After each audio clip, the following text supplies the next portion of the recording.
El vídeo porno online más visto suma más de 225 millones de visitas. En sus escenas se recrea una brutal violación en grupo.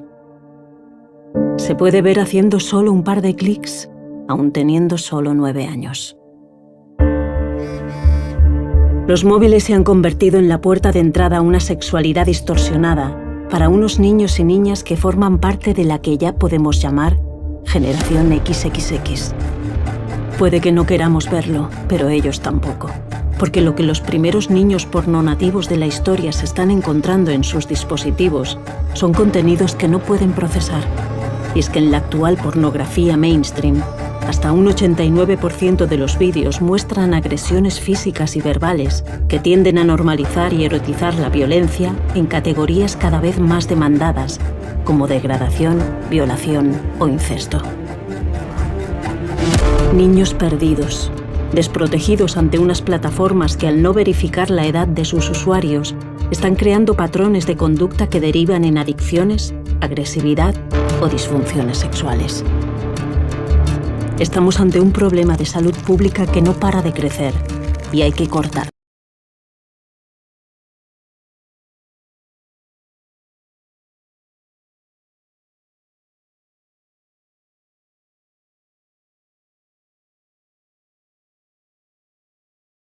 ¿Qué influencia tiene el porno en las nuevas generaciones?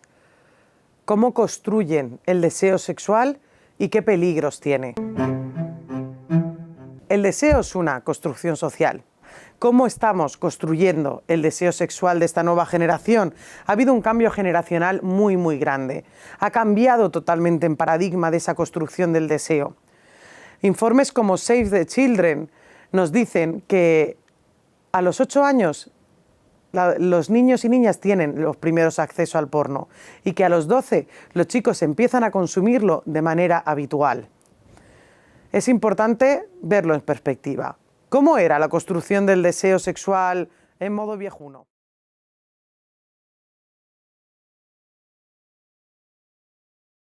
Lo que quiero decir es que el primer contacto a veces con el porno, con una imagen, no digo una imagen erótica sensual, sino con algo un poco más explícito, muchas veces deja una huella. Y muchas veces ese niño, esa niña que lo ven, ante una imagen así, no les gusta, no se sienten atraídos. De hecho, a mí me gusta decir esta expresión porque creo que es muy gráfica, ¿no? Igual que existe la violación física, pues en este caso con los menores hay algunos autores que hablan de la violación psíquica, porque les produce a algunos pues un trauma muy potente en su interior que les estremece y que les deja tocados tampoco para el resto de su vida, pero sí durante unos cuantos años a lo mejor pueden tener esa sensación traumática de lo que vieron, ¿no? ¿Y qué se puede hacer? Pues claro, aquí juega un papel muy importante. Yo creo que cuanto antes hablen, cuanto antes con confianza con sus padres, con un adulto o con un profesor, yo qué sé, que tuvieran la posibilidad de decirlo, de mostrar esa repulsión de lo que han visto, porque eso también, si se cuenta pronto, ayuda a rebajar también ese efecto un poco traumático, ¿no? Y ese clima de confianza es urgente en una sociedad hipersexualizada que inunda a los menores de imágenes explícitas no solo desde la pornografía, sino desde las series, las películas o las campañas publicitarias. Vivimos en una sociedad muy hipersexualizada, ¿no? Vayamos por donde vayamos, desde las marquesinas de los autobuses, donde aparece siempre la mujer, generalmente la mujer, ¿no? Expuesta, desnuda o semidesnuda, hasta todo tipo de anuncios, ¿no? Y que hemos naturalizado de tal manera que luego nos sorprendemos cuando vemos todas las semanas, por desgracia, ¿no? Violaciones en grupo, incluso de menores. Pues realmente vamos viendo por todos sitios anuncios, marquesinas de los autobuses, vamos viendo la música que escuchan. Yo muchas veces les hago reflexionar a los adolescentes, ¿puedes pararla y leerme la letra? Y una vez leen la letra, es de pelos de punta. Yo les suelo decir a los jóvenes que vosotros queréis tratar así a la mujer y a las chicas, por supuesto, vosotras queréis ser así tratadas. Luego pasamos, por ejemplo, a las series que consumen la mayoría de nuestros adolescentes. Y los que no la consumen lo hablan en el patio, ¿no? Y son series en las que lo mismo, ¿no? Aparecen relaciones explícitas desde muy pequeños, con contenido sexual muy perturbador. O sea, nuestros adolescentes se están acostumbrando a ver mucho contenido sexual en series, en redes sociales, efectivamente, ¿no? Luego damos el salto a las redes sociales en las que también aparece, ¿no? TikTok es una red social que usan las niñas y los niños desde cada vez más pequeños. 8 años es la edad de inicio en el primer confinamiento, pasó a ser a los 8 años, y también, ¿no? Aparece en el baile de moda, es el perreo. Y lo hacen niñas muy pequeñitas, vestidas de forma muy sexy, y en la que efectivamente nos vamos naturalizando el mostrarnos así en redes, en ver ese contenido, con lo cual estamos viendo que acostumbrar a nuestro cerebro a todo ese contenido, dar el salto a una página pornográfica es muy fácil. Toda esta hipersexualización, ¿no?, que van metiéndose en sus cabezas y en sus corazones, efectivamente luego les preguntas además si hablan de sexualidad con sus padres, y la mayoría, ¿no?, las mitades, cuando voy a una clase y les pregunto, las mitades siempre me dicen que no. Cuando luego pregunto además a estos que sí que habláis con vuestros padres, ¿cuántos habláis más o menos frecuentemente?, bajan las manos mucho más, ¿no? Y ya cuando la pregunta es, ¿habláis de pornografía? ¿Habéis hablado alguna vez? Levantan 4 o 5 la mano, ¿no? Esto, claro, si nosotros, los padres no hablamos con los hijos de sexualidad y lo único que les está entrando es todo esto, ¿no?, que hemos nombrado, pues efectivamente tienen una visión de la sexualidad en la que, por supuesto, pues liarnos todos los fines de semana desde que somos muy pequeños es lo más natural, ¿no? Salir con un chico, que fíjate qué ilusión hace en la adolescencia que del chico que te gusta te corresponda, y empezamos a salir y pues el otro día me contaba una niña, ¿no? Pues ¿qué tal con el chico que está saliendo? Pues nos ponemos los cuernos todos los fines de semana. Claro, es La Isla de las Tentaciones, es la serie que ven todos, ¿no? Incluso con sus padres muchas veces, ¿no? Que bueno, menos mal que por lo menos la vean con sus padres, pero efectivamente, ¿no? Tienen metido en vena el concepto de infidelidad, les parece lo más natural, ¿no? Porque están bebiendo de eso, ¿no? Eso, luego todo tipo de prácticas de riesgo, ¿no? De tríos, de orgías, de felaciones a cambio de favores sexuales, ¿no? Con lo cual, pues es muy difícil que luego tengan, ¿no? O sea, que luego piensen, pues por ejemplo, en lo que quizá hemos vivido sus padres, ¿no? Un proceso amoroso que yo cuando hacemos educación sexual en los colegios y les hablo, ¿no? El proceso amoroso en el que yo creo que puede seguir existiendo, ¿no? Que parte de la atracción, pasa de la amistad, pasa la amistad luego al enamoramiento, ¿no? Y luego ese amor verdadero en el que yo creo y que creo que sigue existiendo.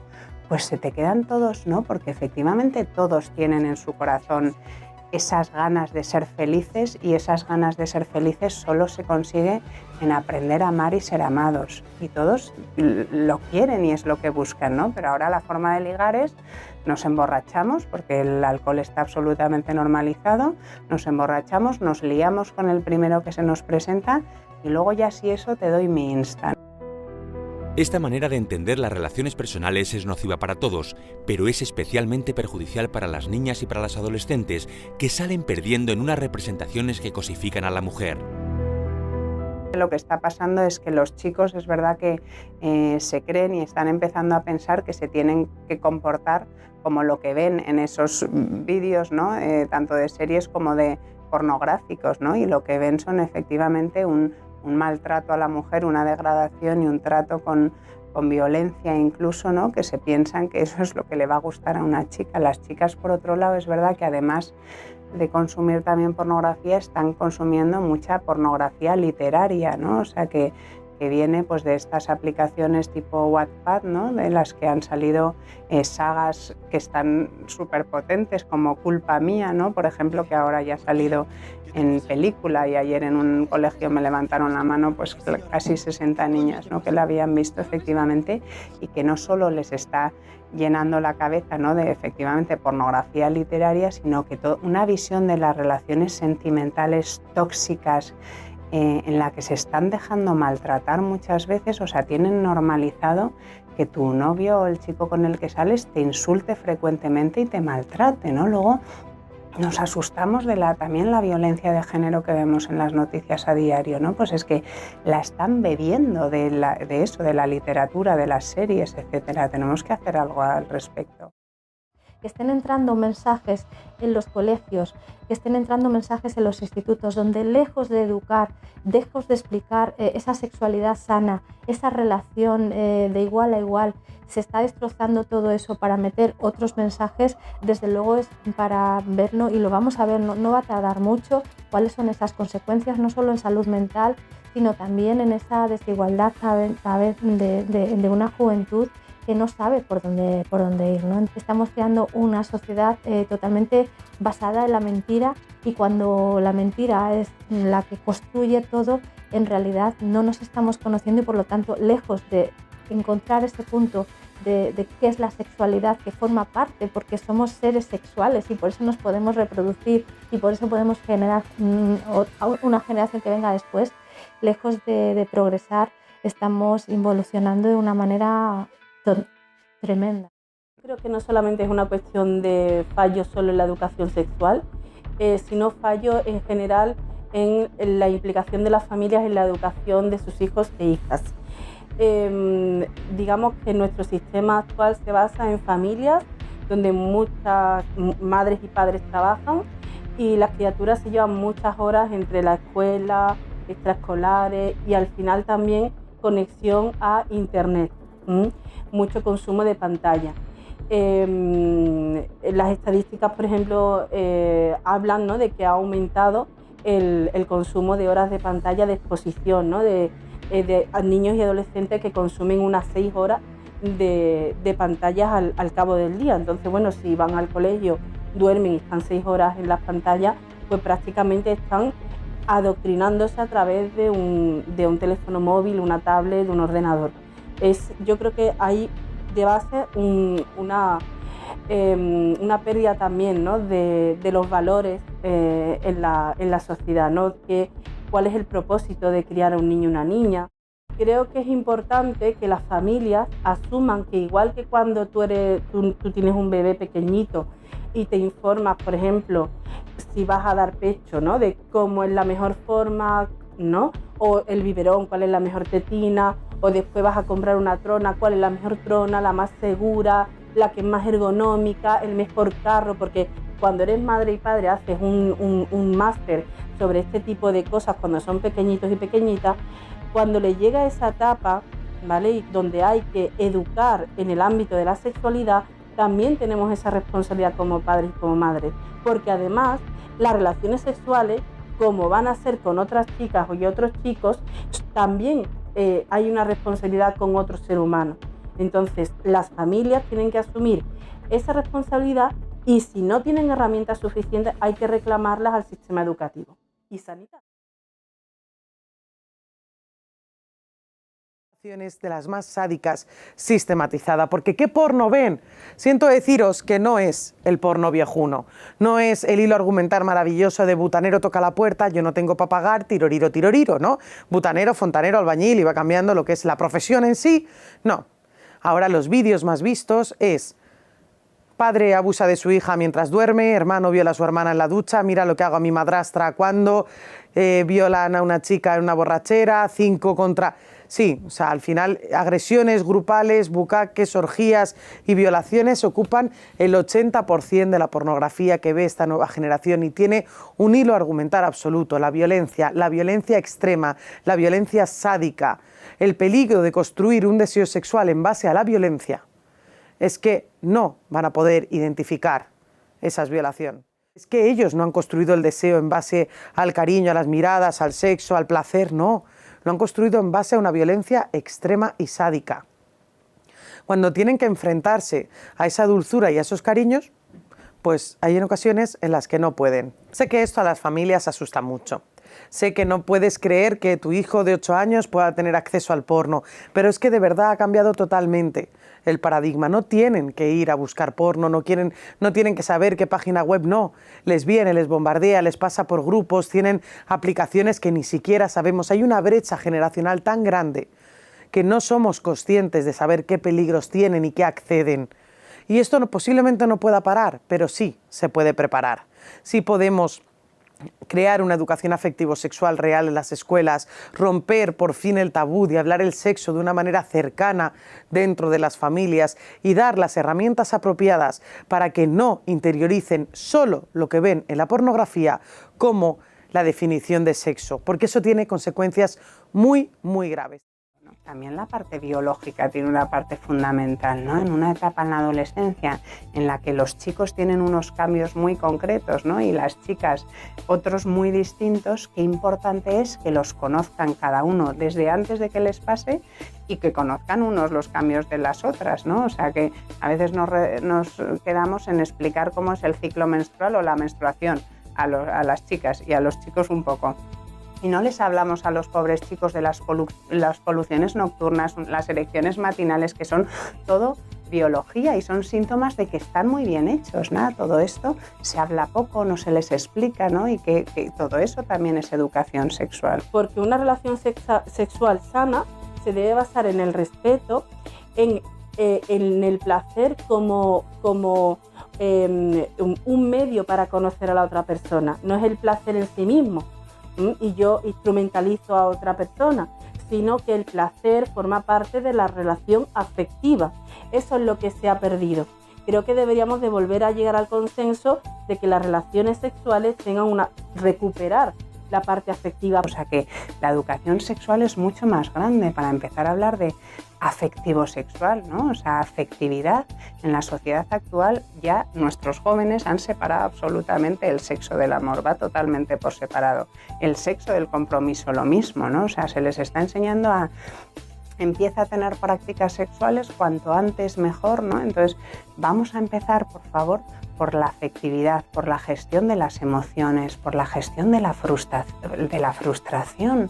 Nuestros jóvenes no saben aceptar un no por respuesta, ¿no? Todo el problema del consentimiento que viene muchas veces de todo esto, ¿no? De cómo tolerar la frustración, las negaciones, etcétera, y las contradicciones, ¿no? Y efectivamente este tema de las emociones es muy importante. Y luego a partir de ahí, pues efectivamente pienso que nos tenemos que meter en el ocio, en la amistad, ¿no? La amistad, fíjate, en la amistad es cómo se respetan, ¿no? Entre ellos, cómo se tratan, pues todo eso, la amistad es el aprendizaje a amar, primero en la amistad y que luego será en una relación de pareja, pero que la educación sexual es muchísimo más grande y luego también hay una parte muy importante que es enfocarla desde todos los ámbitos. Luego hay una parte que creo que también es muy importante, que es que se den cuenta, yo creo que por lo que sospecho, por lo que veo, por lo que pregunto en muchos talleres que damos, es que no es fácil o hay mucha gente que está como descreída de que se puede amar de verdad, ¿no? O sea, que hay muchas heridas, en definitiva, en muchos adolescentes que han probado muchas cosas, que han tenido muchas relaciones de todo tipo, que están desencantados de alguna forma de la vida y por supuesto de esos mitos del amor romántico, ¿no? Pues es verdad que hay muchos mitos sobre el amor romántico, pero también es cierto que al final todo el mundo quiere, pues, amar y ser amado, y creo que esto es, se puede decir de una forma más bonita, menos bonita, pero creo que esto es universal y siempre